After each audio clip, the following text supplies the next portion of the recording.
Hi kids, today we're going to talk about Dear Evan Hansen. Also, content warning, we're going to talk about Dear Evan Hansen, which talks about some heavy shit. So, be warned. Title card. So if you haven't seen the show or heard the show, it goes a little something like this. There's this kid named Evan Hansen, and he's an angsty teenager. And there's this kid named Connor Murphy, and he's an angsty teenager. And they're super best friends, and they hang out all the time, and they go out into the woods and climb trees together, and email each other, even though it's 2017, and they don't text or instant message or Snapchat. Or then one day, Connor kills himself, and Evan's like, oh shit. And Connor's family's like, oh shit. Hey, we found these letters addressed to you in his pocket. Were you, like, gay for each other? And Evan's like, no, but we were super tight.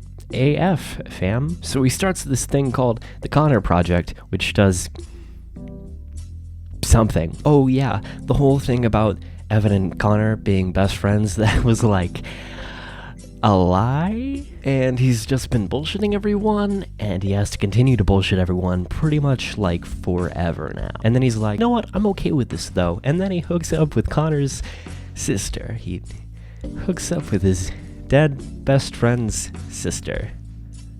So then people keep wanting to know more and more and more, and he's like, I can't do this. Hey, so I kinda lied about everything. And Connor's family's like, you know what, actually, I'm so glad you told us. You know what, you did what you thought was right, and you know, you're a great kid, Evan Hansen, so you know what, good on you. And Evan's like, gee, what a crazy ride that was.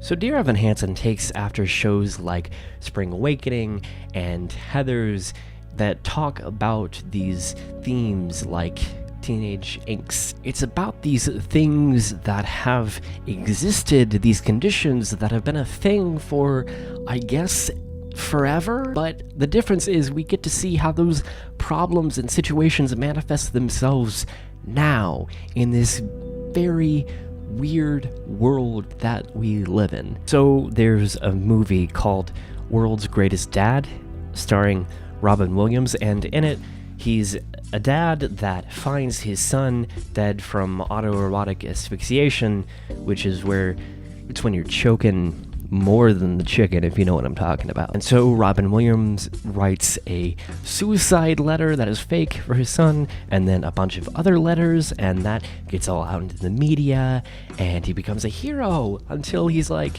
hey everybody, none of that was real, and then everybody hates him. And Dear Evan Hansen is kind of like a musical version of that, except different.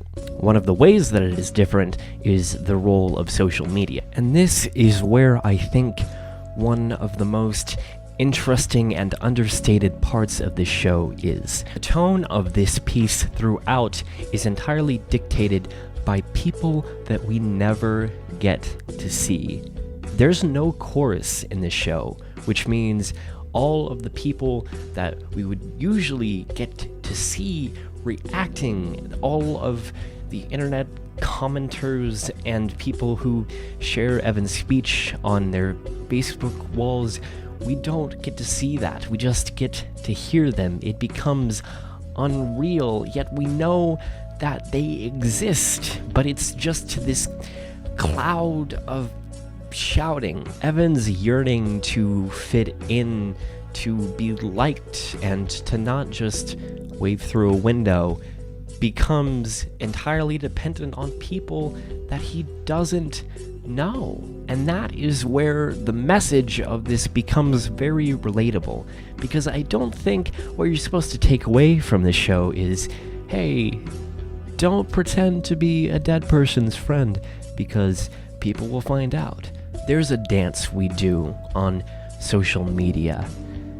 A dance where we take all of the little bits of pure happiness, the highlights of our life, and present those to the world as all that they get to see of us. And we know that what we've presented is a highlight reel and not representative of what our actual lives are like. However, the thing is that everyone else is doing that too, and we don't know. We know ourselves, but we don't know them. So we see these people, everyone it seems like, and it looks like everyone is having these happy, exciting, fulfilled lives 24/7, and that's just not the case. It can't be.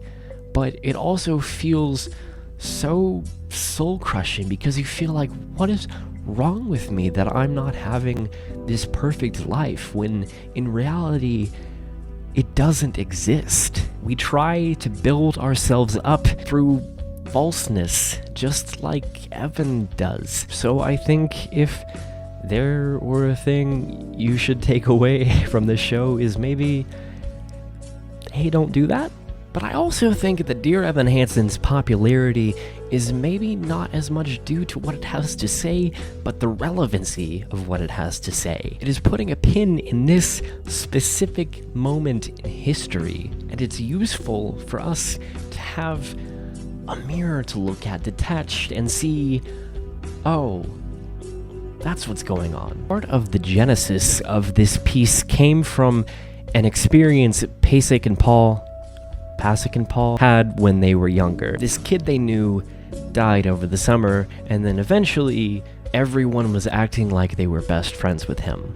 And let me tell you, as someone who has lived through an experience kind of like that, that is exactly what happened. My senior year of high school, a kid that everybody sort of knew and loved died. And these people who didn't even really know him were acting like they were best friends. And to admit, like, I did it a little too. He and I did a show together, and so I kind of knew him. I thought he was a lovely person, and so I put, like, my Facebook background to a picture of us during that show, but it was all kind of performative, and everybody wanted everybody else to feel bad for them, for their loss, even though the people, like, closest to him weren't. The show keeps asking the question, if you're falling in a forest, do you ever make a sound? And I think the answer that it wants you to come away with is, well, of course you made a sound. Of course it matters that you fell. And I think the real answer is maybe, yes, it made a sound, but okay, to just get away from the metaphor, falling in forest, like, means, like, killing yourself, right? It wouldn't matter if you were gone, but it matters much more that you're not. And that's something I forgot to say in my mental health minisode, which you can go and I'll go watch, and I'll put the link below. Anyway, thanks for watching. I'll see you next time in the second of our 4-part series on the 2017 Tony Award Best Musical nominees. Which show will I be doing? Good question. Waited a couple days to find out. Bye.